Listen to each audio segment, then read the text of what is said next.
This is Beyond the Big Screen podcast with your host, Steve Guerra. Thank you for listening to Beyond the Big Screen podcast, where we talk about great movies and stories so great they should be movies. Find show notes, links to subscribe, and leave Apple Podcast reviews by going to our website, beyondthebigscreen.com. And now, let's go beyond the big screen. Hello and welcome back to Beyond the Big Screen. On today's episode, we're going to be discussing the 2015 film, The Big Short, which is based on a book by Michael Lewis, also called The Big Short. And it's about the 2008 financial, basically the housing collapse that happened in 2008. I'm sure everyone was aware of it when it happened. I'm sure it took a lot of people by surprise when it did happen, because it seemed to have just kind of came out of nowhere, and there was no warning in the news about it. And, you know, I don't think a lot of people realize that crash in 2008 is probably one of the worst financial disasters to happen in American history. And Steve, you read another book, the Quant. Yeah, well, I've been in prep. I guess I can say in a way that I've been preparing for this episode since 2008. I mean, everybody probably has some connection to it, but this was in the prime of my adult life here. I remember in 2008, 2009, my daughter was just a baby, and after work, I would sit and watch CNBC and Kudlow. He was one of my favorites. I would watch it all night with my daughter in my arms, and then talk to my brother about what had happened during the day. And we did this for months. And you know, it's just one of those things that this 2008 has just been something that since 2008 I've been discussing and reading about. I mean, books like obviously The Big Short by Michael Lewis, The Quants. That was a new one that I had just stumbled on that was really good. That was by a Wall Street Journal writer, Scott Patterson. And then obviously The Inserto by Nassim Taleb. And then there was also The Ascent of Money by Neil Ferguson. Those are a couple of books, if you can get your hands on. Those are excellent primers to what's going on. But you also have to dig in a little bit into the primary sources to really get a handle. And I think that it's really important to talk about these issues because it's really happening today as well. Most of the things that happened in 2008 aren't just happening right now. They're in hyperdrive right now. And that's why I think it's important to go over The Big Short and talk about 2008 to get us in the mindset of what very well could be coming in 2024, or maybe if you're listening to this in the future, what happened in 2024, 2025. Yeah, so I guess I'll just kind of go quickly through the cast, and then Steve, you can give us a quick rundown of the actual history of the 2008 financial collapse. This movie stars Christian Bale as Michael Burry. He was one of the first people to actually discover the American housing bubble, and he worked at Scion Capital. That's a quick rundown of him. Steve Carell is in this movie's Mark Braun, but he was the leader of the 4 Point Partners. It was an independent trading firm, and the character is actually based on the real life Steve Eisman. Ryan Gosling is Jared Vanette, who was a salesman from Deutsche Bank, and which is obviously one of the biggest banks in the world. I believe, is it the biggest bank, or it's? I'm not sure. There, right? They kind of fluctuate. Yeah. Who decides to sell Burry's credit default swaps for his own profit. The character is actually based on Greg Lippman, and Brad Pitt is Ben Riddick, who is a former trader who helps two other characters, Jamie and Charlie, with their trades. The character is based on Ben Hawkett. So I assume they changed the names because of legal reasons. Most of these people are still alive to this day. Like Eisman's still around and Ben's still around, and yeah, I assume that they maybe didn't agree to having their likenesses used. I'm not sure. I mean, because they were in the book, and I'm pretty sure they participated in the book. So I don't know why in the movie they wanted their names changed. It wasn't very difficult to say, oh, that was Steve Eisman or that was Ben Hockett. Just to give the audience, give us like a quick 10, 15-minute, right? It's a very complex subject, right? But like, you're pretty good at explaining things, right? Like 10, 15 minutes, big picture of the history of the 2008 financial collapse. Well, a lot of the seeds were really sown into way back in 1987. There was a big crash in 1987 that we'll probably talk about a little later on, but it really revolved around mortgages. And traditionally, mortgages were kind of the bad, boring business to be in. You could do very well, but you were never going to get rich in mortgages. Basically, a mortgage is, you want to buy a house, you don't have a big pile of money to buy a house. A house is a big asset. So a bank comes along and they're going to lend you the money at interest to pay off this house in a pretty long cycle. You're going to have your mortgage for 15, 20, 30 years. And so the mortgage company, which was usually your local bank, your savings and loan, or whatever the local bank was, they had to get the money from somewhere. So maybe they were getting the money from depositors and they had to pay the depositors a certain amount of interest. So they would charge the mortgagee whatever they were paying in interest plus some interest, and that plus some interest was what they made money on. And as you can see, you're never going to get rich doing that. You can make decent amount of money and it has a cash flow every month. The person's paying their mortgage and the bank gets that extra money that they can pay out to their deposit holders, and everybody's doing pretty well. And what they would generally do is they would lend almost exclusively to what they would call prime lending, meaning that loans made to people with very low risk of defaulting or not paying their loans. These were people with good credit scores, good income that could support their debt load, like very safe, solid investment in a person. The dad works at whatever and he can pay it. It's no problem. The bankers had something they called the 3-3-3 rule. The bank would borrow money at 3%. They'd lend it out at 3% or 3% plus 3 and be on the golf course by 3. That's how conservative these people were. It was the absolute most conservative thing you could do. And the banks generally held the loans, which is important when we start getting into 87 and into the 90s housing bubble, and then definitely the early 2000s housing bubble, where they didn't hold their mortgages. In traditional sense, the bank who's originated the loan held on to the loan, and they were the ones who were going to collect it for the 30 years. Now, what started to happen was there was a lot of incentive and a lot of interest to make a lot more home buyers. And that's a big part of the story. And we'll get into a lot of the reasons why they wanted a lot of new home buyers. But when you expanded that pool of home buyers, you had to start digging a little deeper into people who maybe didn't have the most awesome credit scores or whose job was a little bit more tenuous. Like back in the day, somebody who had a job that was tip-based or a cash-based business that couldn't prove their income, they weren't getting a mortgage, just period. No mortgage for you because you couldn't prove your income. Or people with variable incomes, they would have a hard time getting a mortgage.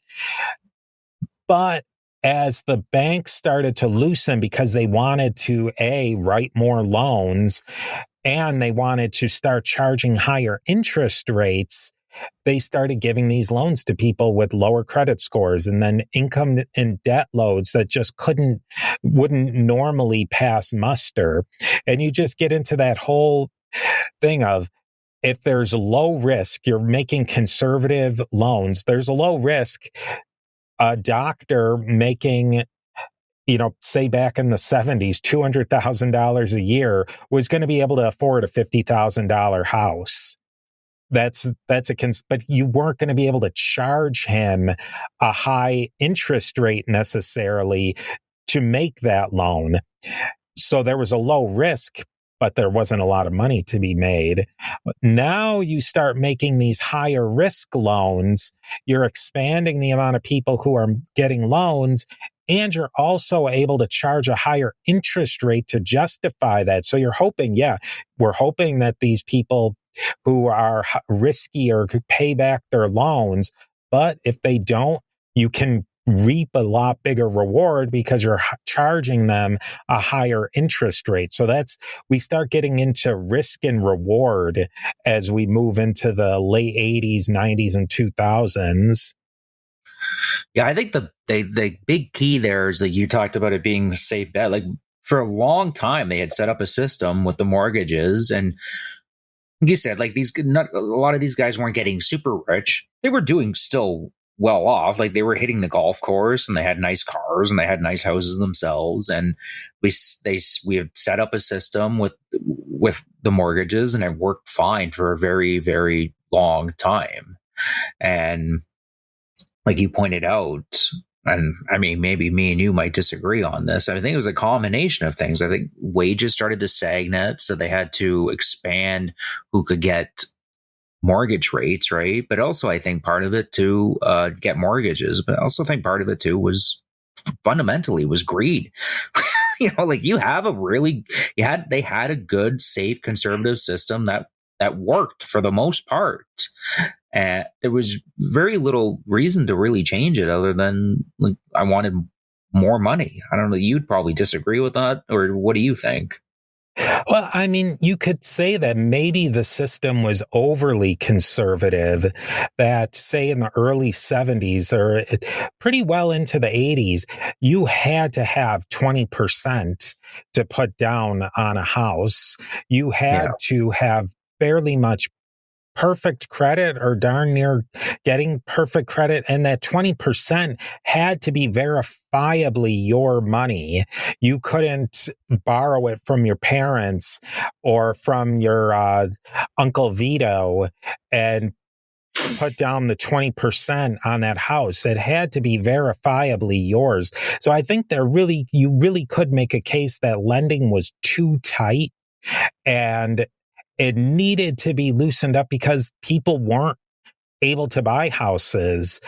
And I mean, maybe you'll disagree with this, but people will say, owning a home is the American dream. And I think that there was something that people wanted to expand that American dream, build more houses, build more, give people a chance to build equity in your house. I don't know if a house is necessarily, no matter what anybody says, some people will say that, oh, your house is your most important investment, or people will say that's stupid. I would say no matter what, housing is a sink of value for most people. If they bought a house every month, they're putting value into that house through paying their mortgage off. And so I can say that expanding the pool of people who could buy houses you could generally make an argument that was bettering society. Steve here. We are a member of the Parthenon Podcast Network, featuring great shows like Scott Rank's History Unplugged podcast and other great podcasts. Go to parthenonpodcast.com to learn more. And here is a quick word from our sponsors.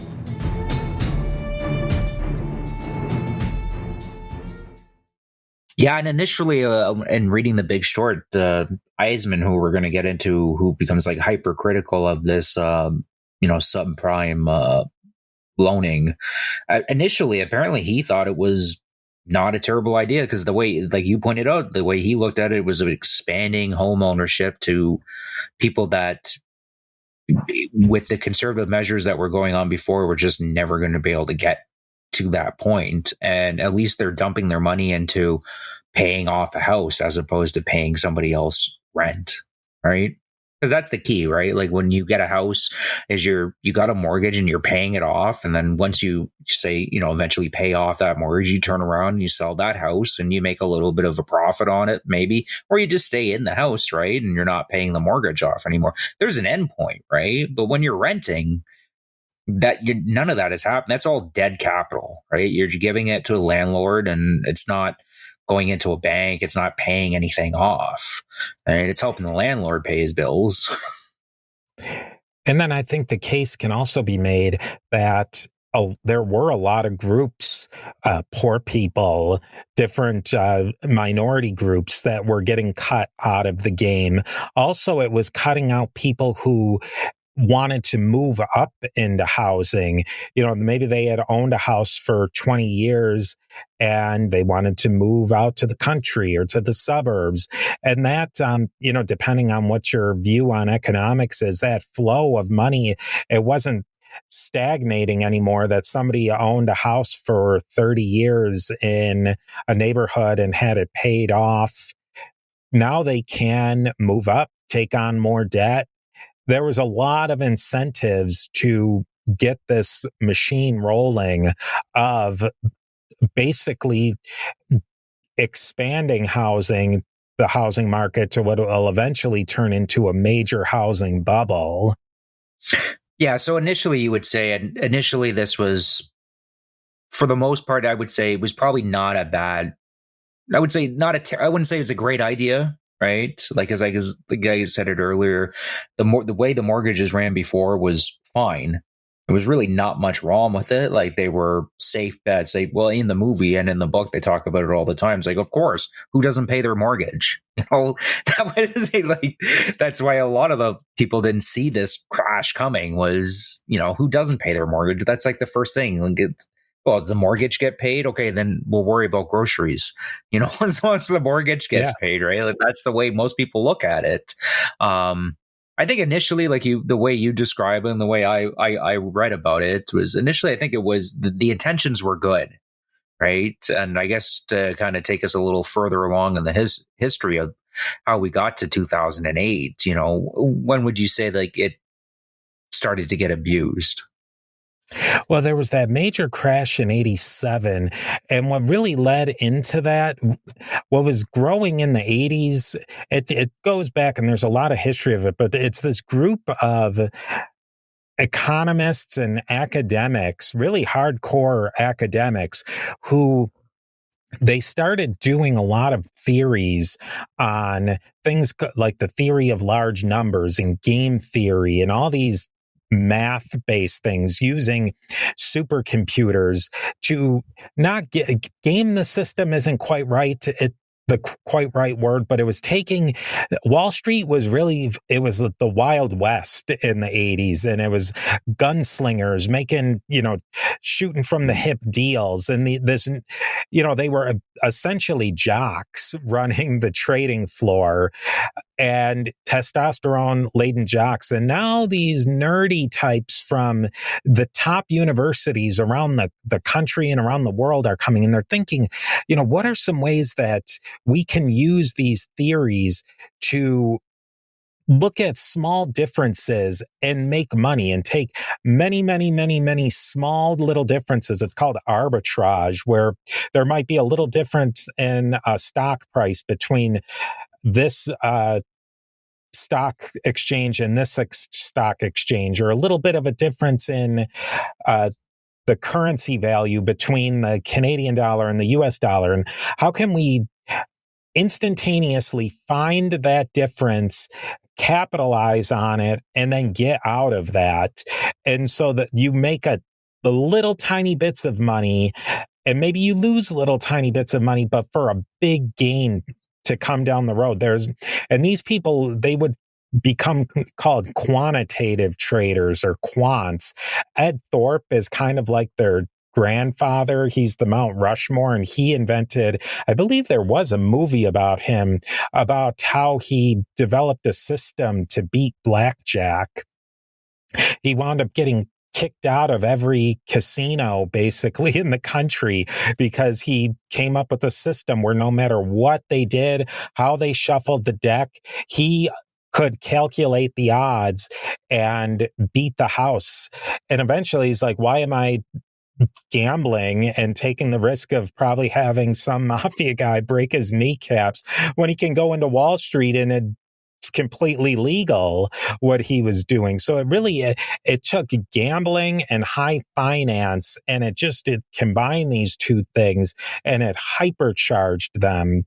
A lot of it was based on this idea called the drunkard's walk. You picture a drunk guy, totally slammed. He walks out of the bar. He could stumble a little bit to the right. He could stumble a little bit to the left. He could stumble a little bit forward. He could stumble a little bit back. But there's only a certain amount of stumbling he can do. And if you predict that and put little bets on each one of them, eventually one of those is going to win. And you can use those little bits and take little losses here, little gains here, and eventually you're going to win big. And that's what the whole thing was based on. It really contrasted to what earlier the stock markets were based on, something called market efficiency, really meaning that all markets had perfect information, and that's what the price boiled down to. So there was never going to be any difference in price. There was no arbitrage in there. This here, I think, and a lot of people, I wouldn't say that this is my original idea, is this idea of the drunkard's walk, that basically you could, within the bell curve, that's the big word that they'll all use, is the bell curve. And the bell curve shortly is that inside of certain standard deviations based on the data, 50% of the time, there'll be a certain outcome, 90%, 99%. And once you get further out from the middle, the less likely something is to happen. And that's what all of these models were built on, this drunkard's walk and the bell curve. And all of this got cooked into with the bubbles and the manias that were going on. And they all failed because they didn't factor, their models weren't perfect, and they were wide open to something that's called a flat tail curved or a black swan event. Something happened massively that completely blew up their theory, and they would all lose a ton of money. Yeah, so it makes sense what these guys were trying to do. If you make a bunch of smaller bets based on an outcome, it's you're willing to take the losses until you can get to the big payday. I mean, that makes total sense to me. I mean, this is a problem.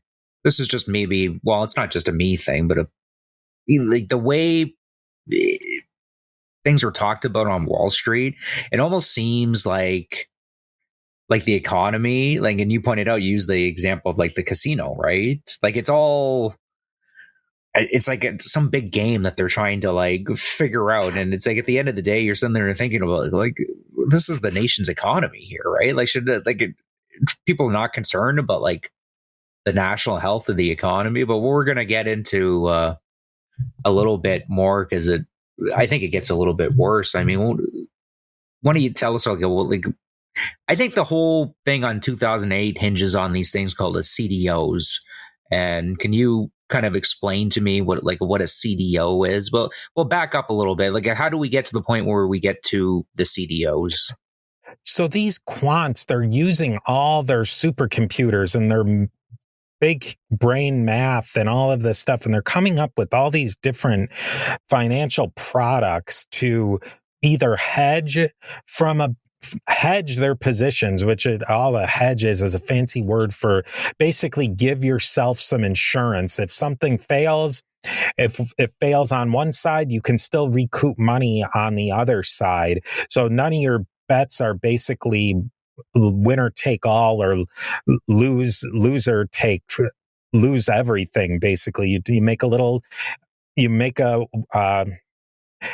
a long position here. So long and short, we'll talk about the Big Short. A long position is what you would normally think of with when you're you want to buy an asset. You don't even think about it. You buy a baseball card, you buy a Patrick Mahomes rookie card for $50 when he's a rookie. You expect that card to go up in value. You want it to become a $100 card or a $200 card. You're long on Patrick Mahomes rookie card. Now, a short sale would be that I think that Patrick Mahomes is a bum and that card is going to go down to, it's going to lose value. So I'm going to make, and it's a little different in every different way. Shorts are very, very complicated and how they do and how they're administered and how you do it. But it's basically you're making a bet that the price of that asset is going to decrease. Now, you could buy that $50 Mahomes card, and what are you going to lose if its price goes down to zero? Not much, right? Like, I mean, if you only spent like $50, right? But you lose your out $50, right? And you could say that you're out $50, or you could say that, well, you have a Patrick Mahomes rookie card. You have something at the end of the day. Like, you could give an accounting value that it's a card that's worth zero, but your upside is that his card could become worth $1 million. You really have all upside on that, where with a short sale, the price can only go to zero. It can't go into negatives. So if you become short on something, you're to short an asset, a stock or anything, what you're saying is that I'll pay somebody $40 for a Mahomes card in the future. But when that comes up, if the Mahomes card is worth $1 million, then you have to pay them $1 million. So your potential gain was $10, but your potential loss is essentially infinite. And so and when you get down to brass tacks, that's one of the main things that we should keep our minds on, is these people who are starting to short the housing market. They were playing chicken and they were on a tricycle up against a train, and there was no fait accompli at what they were going to happen. They were taking enormous risks with these short sales that we're discussing in this Big Short. Yeah, well, I mean, when you put it like that, I mean, it makes you realize, we've been talking about this all week, right? And like, I mean, in hindsight, you can look back and go like, oh, what geniuses these people were. And I mean, me and you kind of disagree on this a bit, but not like crazy amount, but I think we disagree on it a little bit, just based on, more about the subject than I do. But the research that I've done, me and you've come to similar conclusions, just kind of different perspectives on it. You realize these guys were taking a huge gamble. Use the Patrick Mahomes card as an example, but these guys were taking a gamble on the entire mortgage system in the United States, which had never failed before, right? Like, that's the thing they were betting on. They were betting on something that had never happened before. Yeah, and I mean, even if we're getting into the actual meat of the story of the 2008 collapse, is that these quants, these people were coming up with even more and more complicated devices to hedge risk and to change risk. And it was really getting into almost something that I would say, you could say it's criminal what they were doing, or that it was fraudulent. And I think we could certainly, we can certainly discuss the fraudulent nature of it. And you could be a number of people who saw this coming, but to put billions of dollars into a short saying that these are going to go down or crash. I mean, the amount of cojones, I don't think that's on the official list of words we're not allowed to say. The amount of intestinal fortitude that you would have to do that, because they were risking these weren't, say, like Michael Berry, or there's a lot of people who were into this. They weren't just risking their own money. They were hedge fund managers. They had funds. And that's another thing that's an important part of this. They kind of make a lot of these people, especially Michael Lewis, makes these people out as they're some sort of superheroes. They're hedge fund operators. And I'm going to probably go out on a limb here and say most people are not huge fans of hedge funds, but they were taking risk like you cannot believe to short the U.S. housing market with billions and billions of dollars, even if everything on paper said that they were completely right. Well, that's what it is, right? Like, I mean, it takes a fair amount of bravery and a fair amount of testosterone to be, even if you're 100% sure, like in the case of blanking on his name, Michael Burry, right? Who was, I mean, he suffered from Asperger's, which is like a form of autism if people aren't aware. And it just happened to be that the thing that he was hyper focused on was like financial institutions. So he could sit there and he could pour through all the paperwork and come up with the numbers to prove like this is going to happen. But he didn't know for sure exactly when it was going to happen. He had a good idea that like this was going to happen eventually, but he didn't know it was going to happen in 3 years or 4 years or you know what I mean. I think, what was the timeline that he had? It was like 5 years. He was willing to take like losses until I can't remember what the timeline was. And that was really that's the key with the short. It's a time frame issue, and if your clock hits midnight, you're sitting in the pumpkin. If you're lucky, like you're done. And that was what they were really playing the ultimate game of chicken over what was. So what happened was these quants, they developed particularly one type of financial instrument called a collateralized debt obligation. It's we'll probably refer to them from now on as CDOs. And what essentially it was a pool of loans that got packaged and then sold as a commodity out to the market. So they would take a whole bunch of loans. Chris goes and takes a housing loan, and 100 other people get a loan in his town, and they package all those loans together. They put a big stamp on it to say that it's worth X, and then they go and sell those. So then the bank doesn't have to sit on this on this loan that's just chipping away, maybe not even paying out depending on the time frame, because that's another thing you have to think about with these loans. Sure, yeah, you're making 3% on a loan, which isn't awesome, but it's 3% is better than nothing. But if inflation starts to peak up, pretty normally they want the inflation rate to be about 2%. So right there, that 3% that you were making on the loan suddenly turns into 1%. So through the magic of the CDO, they're able to sell these. The banks get a big upfront pile of money from the sale of the CDO.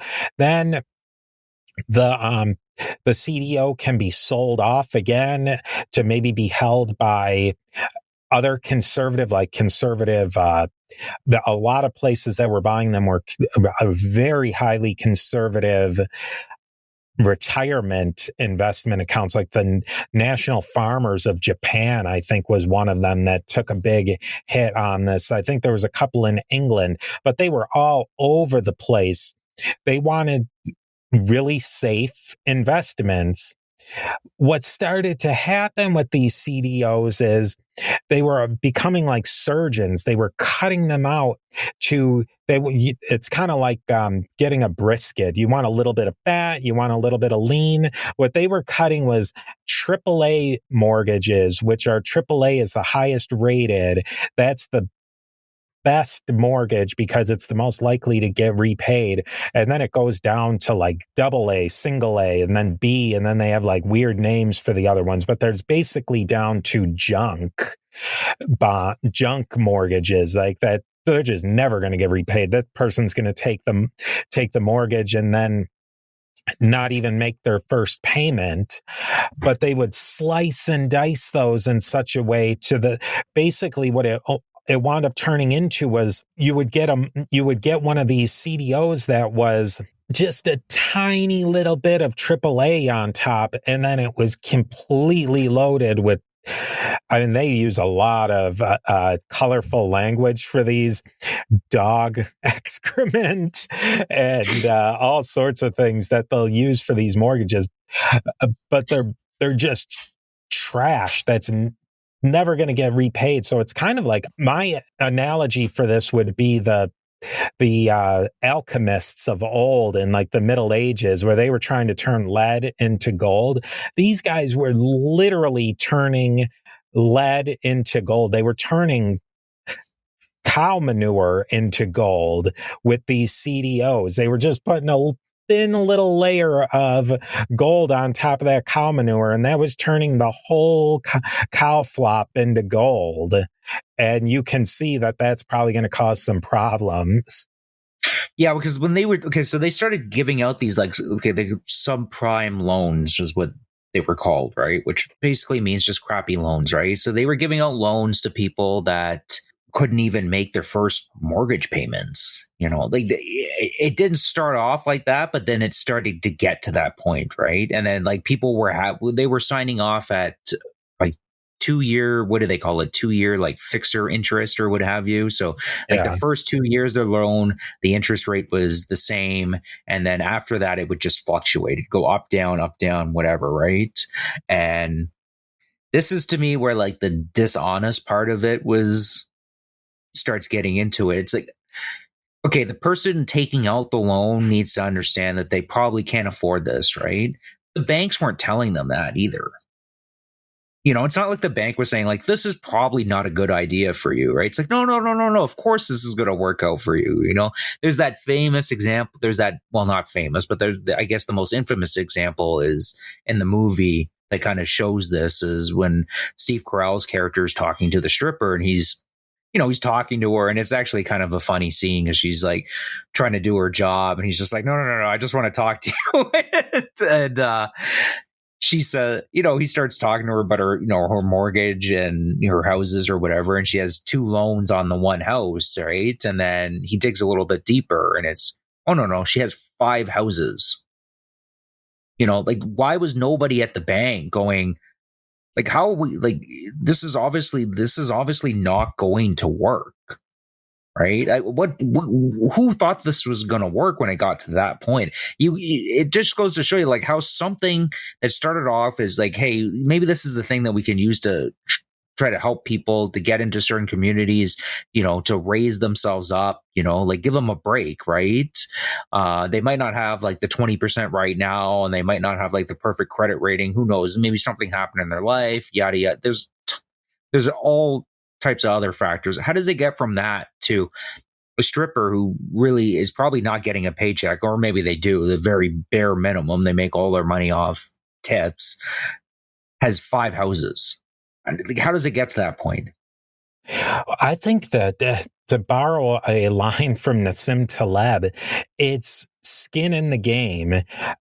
All the incentives to do the right thing were pulled away, and nobody did the right thing. If you think about it, when in our original example of the local bank making a loan, if they made a lot of bad loans, I think we can draw in another movie reference here of It's a Wonderful Life.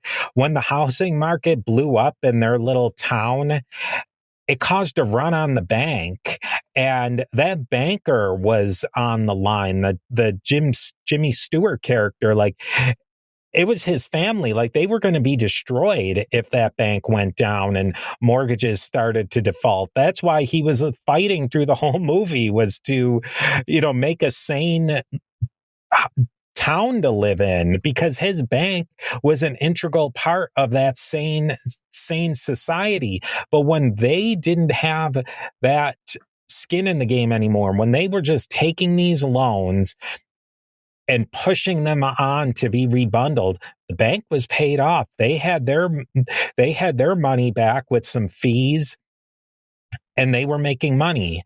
I would argue now, the movie and the book take a lot of responsibility away from the person who is taking the loan.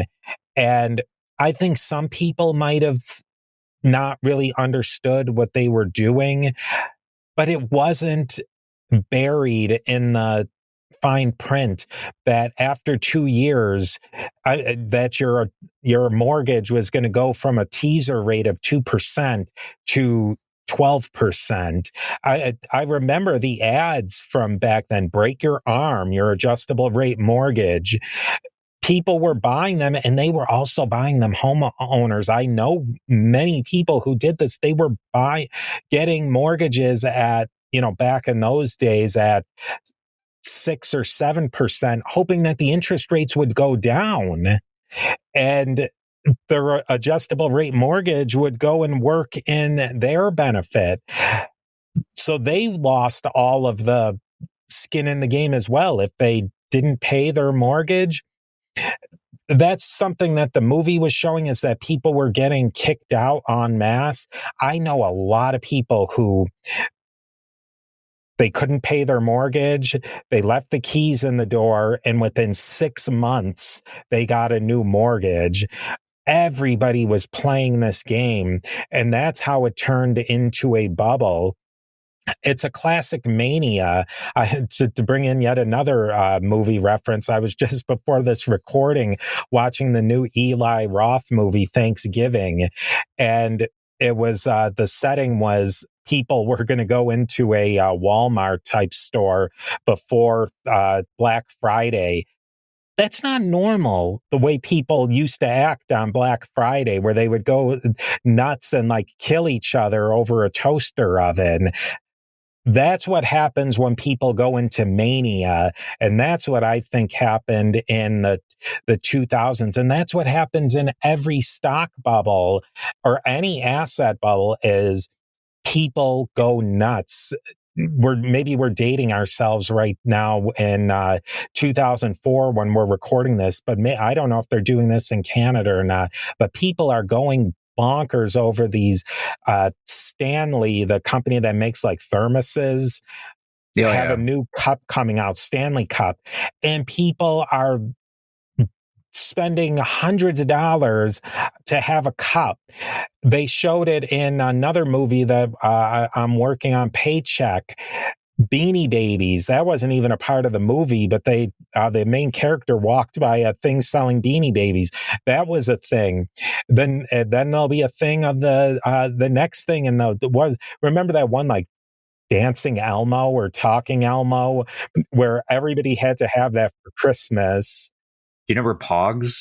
Was that a thing in the States? You remember Pogs with the I don't know, they were like these little, I don't know, kind of like poker chip type things. I absolutely. Or those the bracelets that kids would they were like just cheap rubber bands, but they were in the shape of things, and every kid had to have them, and mom and dad were going to be scumbags if those things weren't under the tree, and they were going to do anything to get those. That is a mania. Steve here with a quick word from our sponsors. I'll say, though, that in defense of the Stanley Cups, I only have like one in the house. They're good cups. It's a good product. It's insane to be paying hundreds of dollars for a cup, though. Like that's just and you start to see where the intrinsic value of something starts to separate from the price of it, and that's where, when you start to get into that situation, that's where you can enter in with black swans. If you bought, I'm sure there are people doing this, buying a Stanley Cup for X, thinking that, oh, in a couple of weeks, it's going to be X times 1,000, and I'm going to sell my Stanley Cup and make money off of that. And if they don't time that quite right, I guarantee it, in a couple of months, that Stanley Cup's going to be sitting in, whatever your discount, like second store is, TJ Maxx or whatever. It's going to be sitting on the shelf in there, and it's going to be sold for pennies on the dollar of what people were paying for them. Yeah, okay. So, like with these CDOs, I think this is where you can go from people were making just mistakes and didn't fully understand exactly what they were doing to, I think this is with the CDOs though, is you start realizing, like you were saying, a thin veneer of gold, right, and a bunch of cow manure underneath it. They were covering it up. Like they knew that all these loans that they were giving out were bad. And I think enough people in the banks themselves and the people that were giving out these loans knew that they were bad. And eventually, like, this was probably not, I don't think anybody, well, we'll get into a debate about how bad the collapse was and what have you. But to me, this shows that they knew what they were doing was not right. It was questionably legal what they were doing. In the hopes that if they crammed enough of this stuff in there, no one would actually look at the fine print of what these CDOs were. Because who would think that the bank would be selling you something that was this crappy? I think that a big part of it was that people were relying on things like the rating agencies, Standard and Poor's, and there's a couple other ones, and they're supposed to be doing due diligence to look through this and say, well, no, we can't give this a AAA. It's all junk in here. And then you would say that if I was a paying dues member of the Japanese farmers retirement system, that the people at the Japanese farmers retirement system are doing their due diligence. They have a fiduciary responsibility to make sure that they say that they're going to be highly conservative, and on paper, they're highly conservative, but they're taking the most dramatic risk you can possibly imagine. I think it was just an absolute systemic failure. And you started to see where certain people were seeing that the emperor did not have clothes on, or at least they were willing to say it, where it's the typical emperor has no clothes. There was people who were starting to be willing to say it, but there was a lot of people who had a lot invested to say that the emperor was fully clothed. Well, you mentioned the rating agency, and I think that's a big thing of it too, right? Like you pointed out, it's their job is to look at these CDOs or just loans in general, right? And then their job is to give it a rating. It's like, oh, this is a AAA rating. This is a good loan, right? So their job was to actually go through all the stuff in these CDOs. And we're talking like, we're just throwing like the word like CDO around, like, but to actually go through this paperwork it's just thousands and thousands and thousands and thousands of pages of, having to read through all this stuff, right? But this is their job. This is what they get paid for. This is literally the reason that they exist. They weren't doing this, right? And the reason was because they were getting payoffs for just signing off that these were AAA loans. And the argument being like, well, if we don't do it, then some other rating agency is going to do it and they're going to get the money for it. Right. And you mentioned systemic collapse. To me, that's a pretty good example of a systemic collapse, right? Like you have whose only job really is to just give an honest review of what a loan is. And they're like, well, we're not doing it. I mean, how else can you sum it up? Like, that's exactly what we're just not going to do our job. We're just going to sign off what these people wanted this be signed off as. Yeah, that's why I think that at every step, from the homeowner to the banker to the person who rebundled everything to CDOs, who sliced and diced them and sold them on and on and on, everybody got caught up in this. And I mean, yeah, I think you could boil it down to greed, that person at the beginning of the chain knew that on their $30,000 a year income as a first year teacher wasn't going to be able to pay for that $1 million house on the water front in Miami, all the way up to billionaire stock brokers and bond traders. All knew this system was just all tied together with bailing wire, but everybody was making tons of money. Everybody was getting something out of it, and that's how usually things will collapse. As it reaches a point where something happens that can't maintain the system any longer. And I think you can start getting into things like, how did this happen? One thing is that a lot of countries, including the United States, all throughout the 90s and the 2000s, their central banks in the United States, it's called the Federal Reserve or the Fed, was starting to print more money. And they had really low interest rates, which the low interest rates forced banks, if they wanted to make money, to start getting into these more subprime loans, because the bank wasn't going to make money on mortgages. Like, if we look at what the mortgage, when they were at their lowest in the US, maybe going about 2 years ago, there's no way banks could make any money off of a 2.75% 30-year more fixed mortgage. There's no money to be made out of that when inflation is running at 1% to 2%. They were almost losing money out of these out of the gate. So they had to do something. And I mean, it probably shows a lot of my bent. I put a lot of the fault on this on the Federal Reserve, just by creating the environment that could cause something like this. Yeah, I wouldn't disagree with that. I put a lot of fault on the banks themselves, because like we had talked about earlier on this podcast, I think something that started off initially as probably not a terrible idea quickly started to get abused, and it becomes increasingly difficult to defend the banks when you hear about strippers having loans for 5 different houses, right? At what point did people at the bank go, like, we have to stop doing this? Like, this is insane. What I would ask, though, is what incentive did the bank have to not write these loans and then just push them along? What was the bank supposed to do? Think about the welfare of the economy. I know that's abstract to think about, but at what point, these guys, they're having dinners with these politicians, they're having dinners with these big CEOs and stuff like that, and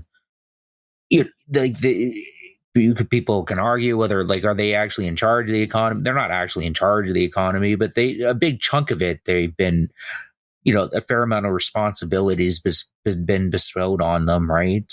And they just didn't seem to care, or maybe at that point, like when it started, the strippers getting the loans at, I keep on going to that example. It's an extreme example, but it's something that happened.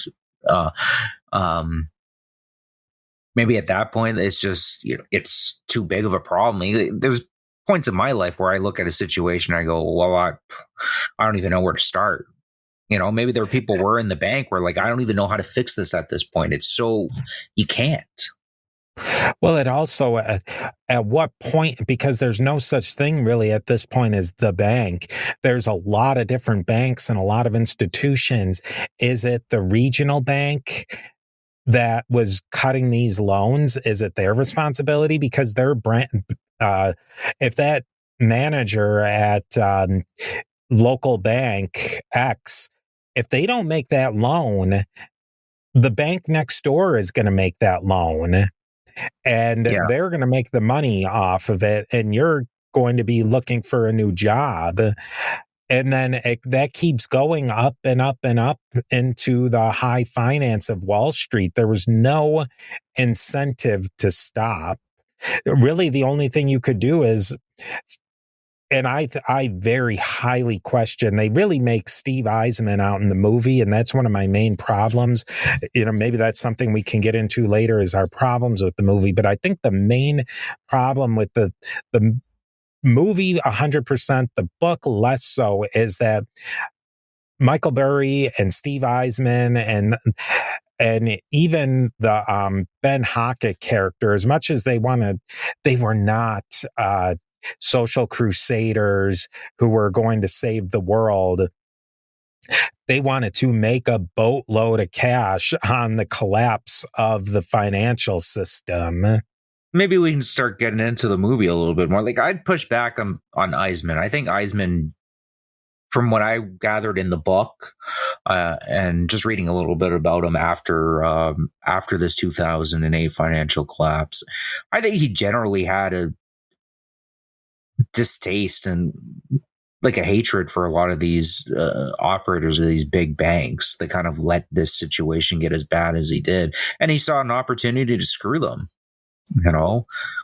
That's the way I look at it. I mean, and people will say like, well, he made a ton of money too. But I mean, later on in his life too, he also called out BS on the college for profit scam that was going on. I don't know if you guys remember those like advertisements, like it's like, oh, I went to school for 3 weeks and look, I'm a plumber. Do you remember those advertisements? You don't see them around anymore. He called BS on that, and he made a boatload of money off that too, right? But I mean, he made the money, but at the same time, he also shut down that, which was essentially a scam, right? But the banks were doing too, like in the rating agency, and they tossed the word fraud in the movie. I don't remember reading it in the book, anybody explicitly calling it fraud. But that's really what they were doing.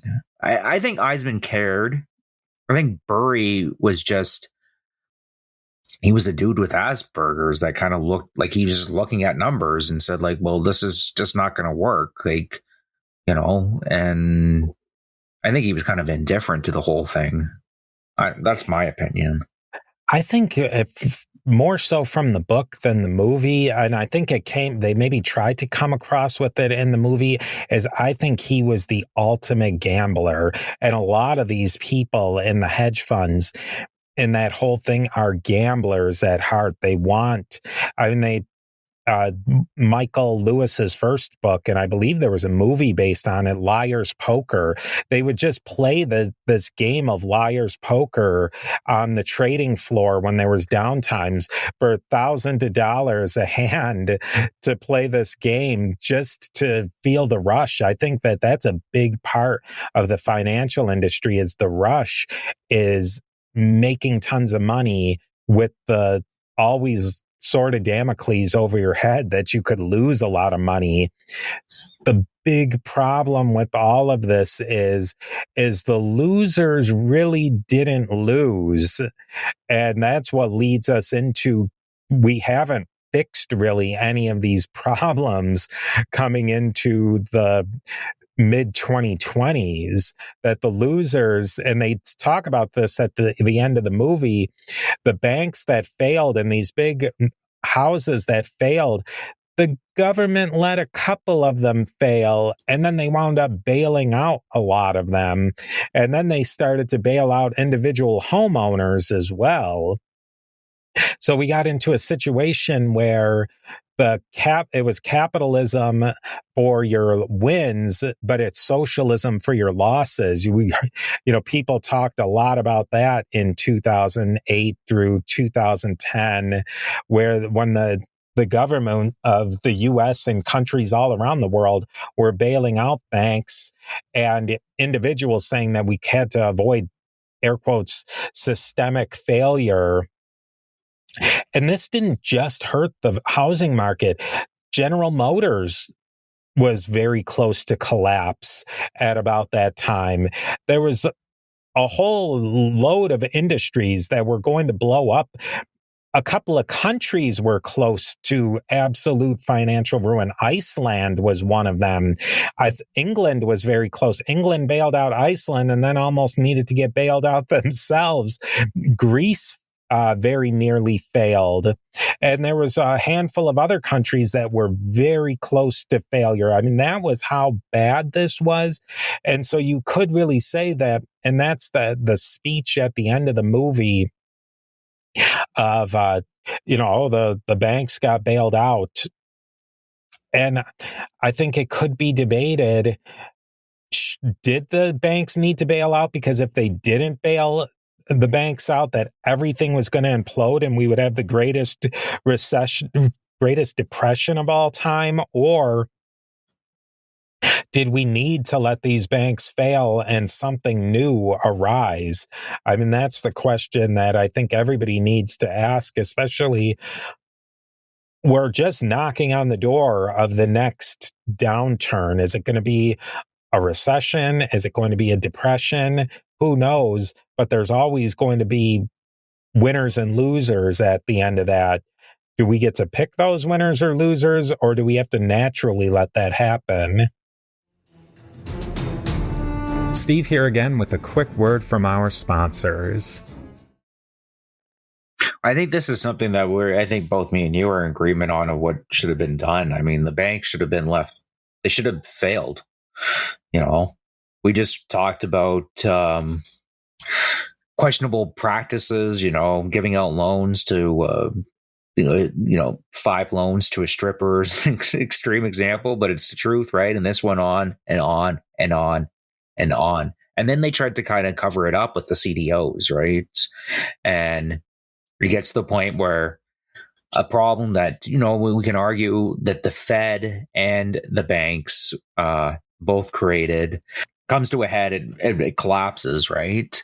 Because of perverse incentive structures that we had been talking about, right? Like, that regional bank is going to give it that loan, or that next regional bank is going to give it out, or the rating agency saying, well, we don't give it a AAA, then, the next place is going to give it a AAA and we're going to lose out that money, right? They just further incentivize this type of behavior, because basically when they bailed out all the big banks, the ones that are the most egregiously responsible for this happening, you basically told them, hey guys, it was bad what you did, right? But we're not going to let you fail. And at no point are we ever going to let you fail, because if we're not going to let you fail after what you just did, it's just not going to happen. Right? Like, that's basically, they signed off on, you're too big to fail, right? That was a big saying at the time, but it's the truth, right? I think it was literally the government was saying that, like, these institutions they were 100% and Steve Bannon, regardless of whatever you feel about him, but he, back in the, not that long ago, I mean, I don't know what he's doing right now, but he used to hammer home all the time, and it's very truthful.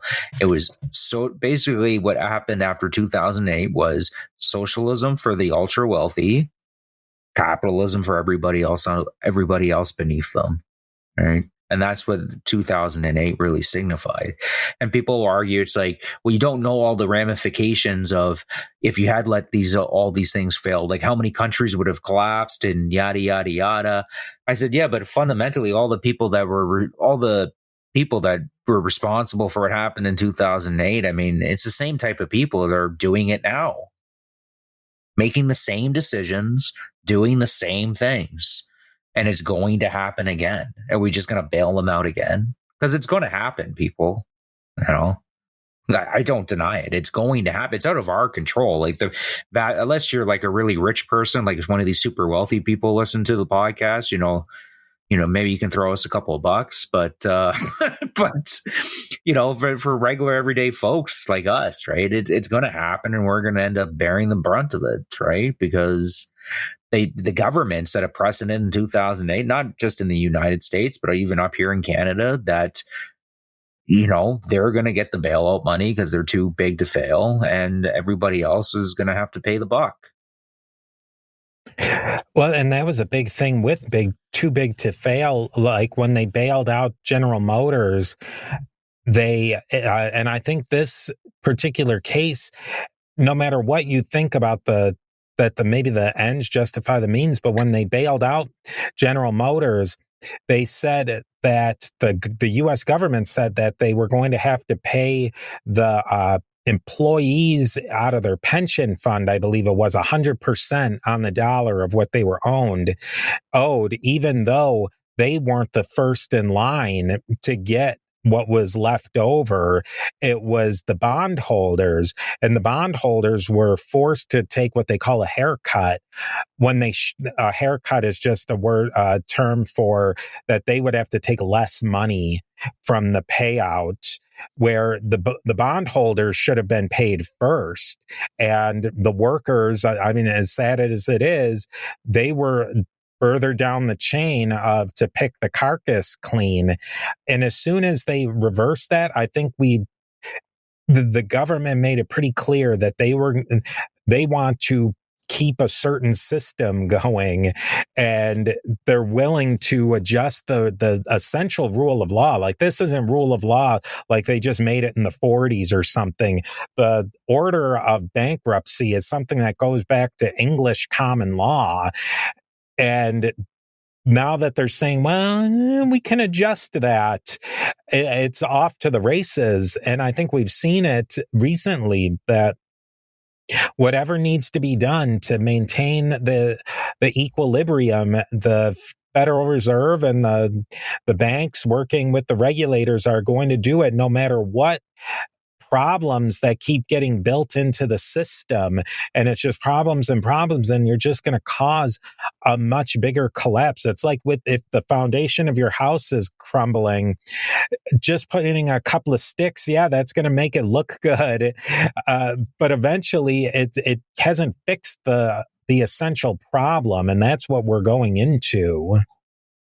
And also, like 2008, you said, like, essentially changing how the rules of how everything runs. I mean, 2008 also signifies, like, if it was any doubt at anybody's mind at that point, is, all this rhetoric about, like, free market capitalism, like, that's just out the window. It's the truth, right? If Walmart was in a similar situation, the same argument that was used for the banks could be used for Walmart too. Well, look at how many people we employ and yada, yada, yada. And I mean, you can go back and forth whether Walmart's a good thing or not. I mean, that's neither here nor there, but the same arguments that were applied to these banks can be applied to Walmart or GM, And it was sad what happened with GM too. It was just sad in general. Pontiac had to get closed down. Saturn was gone. Saturn was this is not a tangent, but Saturn actually made a half decent car that literally everybody could afford, which was a offshoot of GM, right? It was under the GM umbrella that had to get shut down. So GM did have to pay a bit of a price once they did get that bailout money. The government did tell them, like, hey, you gotta basically slow down your operations or shrink your operations, streamline it more. But yeah, the same argument that was used the banks would be used for Walmart, Target. You name any big chain store that essentially has taken over any chance for a mom and pop store to operate, right? Because you're not competing against Walmart. Walmart will take losses to put you out of business. So you're not competing against them, and they have more money than you do. Well, then the banks, all of the bank presidents and all of the CEOs who made all these terrible decisions, the natural consequence would have been that they would have lost a ton of money and lost their jobs and been bankrupt. And when the government bailed them out, they gave them so much money, they were paying themselves bonuses the next year. I mean, that's a historical fact. And so and even the homeowners, when they started bailing out homeowners as well, they were picking winners and they were picking losers. And I think that you can't say that we're living in a capitalist society when we say that the government, in order to keep the system stable, is going to start picking winners and losers. And you can throw all the right, left out the window. There's natural consequences and you can't escape them. They're going to get you no matter what. You can't build a system that is going to perpetuate forever when you're constantly just changing it and trying to just twist those levers a little bit here to keep the ship, but the ship hit the Titanic. We're using a lot of analogy and metaphor here. You have to fix the problem, and just moving some people up from steerage into first class and then letting the first class people get into the rowboats is not solving the problem. Analogy really works in terms of when we're talking about the economy, right? Like you go to an average person, you go, well, CDO and subprime and all of this. They touch a bit on this in the movie, right? And most people are like, what are you even talking about? But if you explain to somebody, like you were just saying about, moving somebody up to first class, right? Just arbitrarily, they get that, right? This analogy works good when you're describing the economy to, let's say, like the average person who might not be as aware of it. So maybe to wrap up today, because I think we've gone through the big ideas that people, when they go watch the movie, they'll have a better idea. And I highly suggest you go read, if you have any interest in this whatsoever, read the book, because the book is really good. It has its problems. And then go read some of those other books that came out, like The Ascent of Money and the Quants, the books by Nassim Taleb. I think they'll give you a lot more to chew on if it's something that you're really interested in. But Chris, let's talk about some of the things that we really liked about the movie, and then maybe we can get into some of the things that we didn't like about the movie. I'm of the opinion, I think the movie did a pretty good job, actually, just kind of summing up. They have time constraints, right? What was the movie? I think it was like an hour 45. Yeah, something in that hour 45, 2 hour neighborhood. Yeah. I think it did a pretty good job of kind of, like, if you watch the movie, you'll have a pretty good understanding of how 2008 happened in its general broad strokes, right? I think for the most part, it was generally well acted. It's done as a kind of like a comedy / drama type thing, and it made me laugh a couple of times. Some of the speeches, you mentioned them, I didn't really care for. Like, they'll cut to like a famous actress, like, or a famous actor. I think Anthony Bourdain was one of the speeches, explaining some of the Wall Street jargon. Some of them worked, some of them didn't. I didn't mind the one explaining how a lot of what the economic lees is how I describe it, right? Taking economics, like, if you break it down using analogies for people, most people get it, right? But if you use it speaking, Wall Street language, insider baseball type language, most people, they shut off. They don't understand it. I don't know I can't quite remember who gave that speech, but I like that one. But the other ones I really could have done without. I thought Steve Carell played his character really well. Christian Bale's he's always great. I've known people with Asperger's, and I think he nailed it. Just kind of like, just the look on his face. What I really liked about the movie is I think it caught something of the book, the feeling that the book got through of the heady days, and how the excitement of the book, the pacing of the book, I think it got. I liked those speeches by one of them. I'm not sure if it's the same one you're thinking of, was Selena Gomez when she's playing blackjack, and she just explained CDOs. And from my limited knowledge of CDOs, I don't think she got the point across correctly. And I've read a lot about it, that what she said was pretty much BS. I think that the Anthony Bourdain one, where he described the CDOs as fish in a restaurant, it kind of got to the point.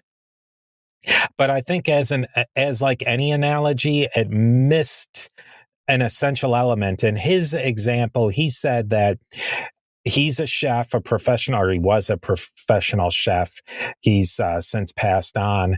But when he was a professional chef, he said that, say he bought halibut on a Friday and he didn't sell any halibut dinners, he can't just throw the halibut away.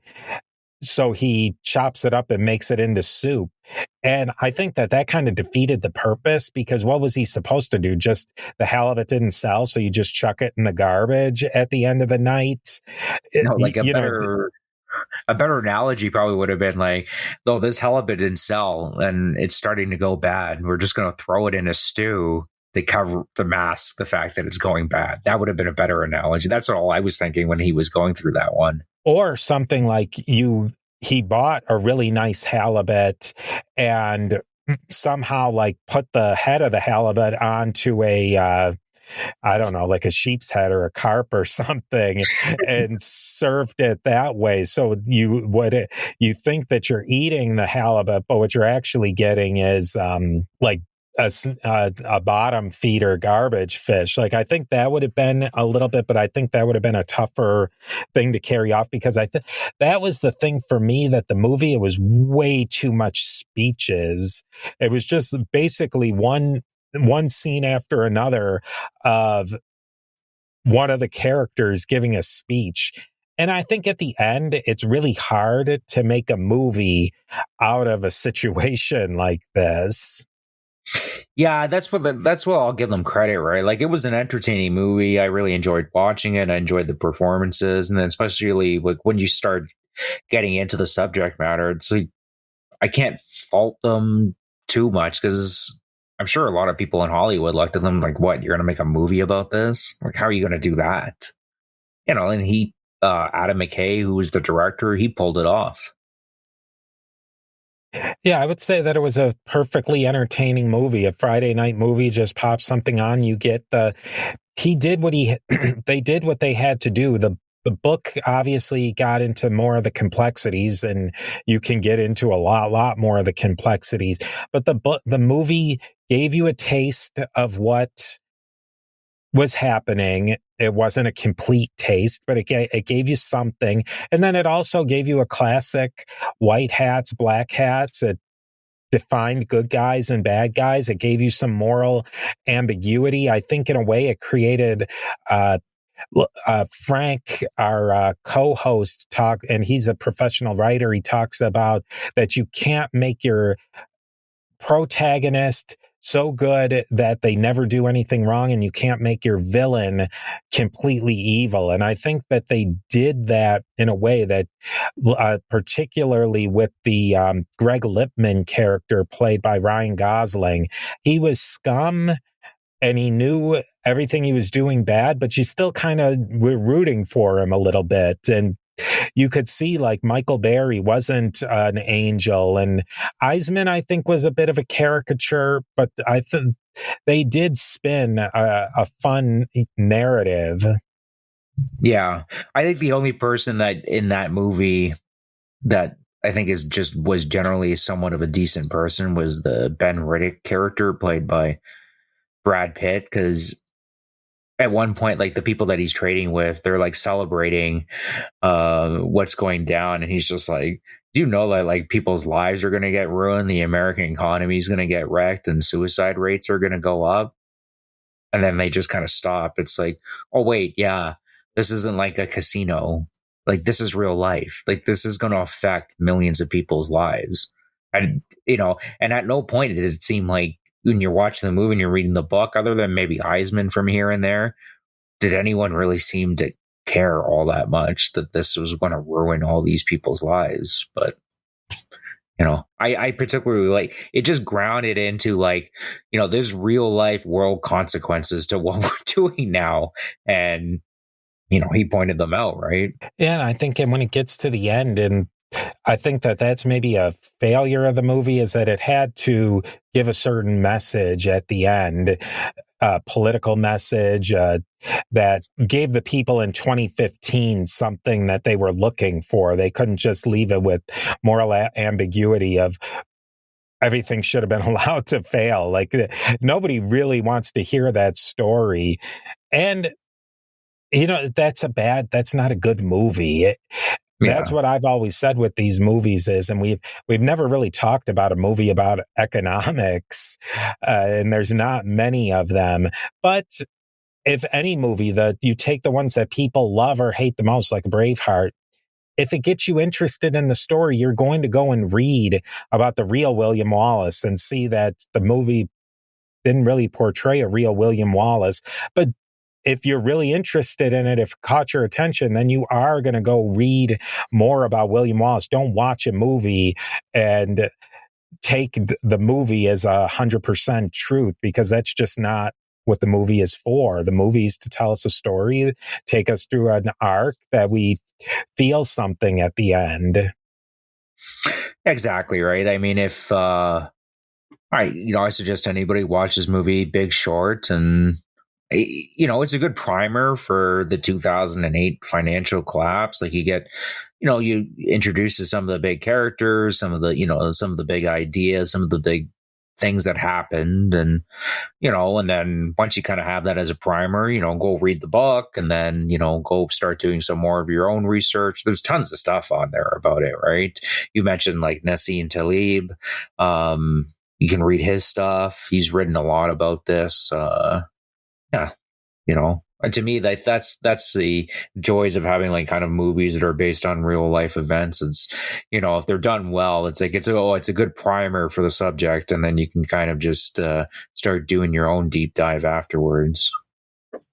And that's really what we're doing here on Beyond the Big Screen, giving you a little taste, digging into the movie. As always, I like to suggest, watch the movie, listen to this episode, watch the movie again, and you'll definitely get something more out of the movies you're watching. If there's any movies you'd like for us to talk about, definitely send us an email to steve@A2Z History page, or we're getting more active on social media. We're getting more active on YouTube. So send in your comments and your feedback. We'd love to hear from you.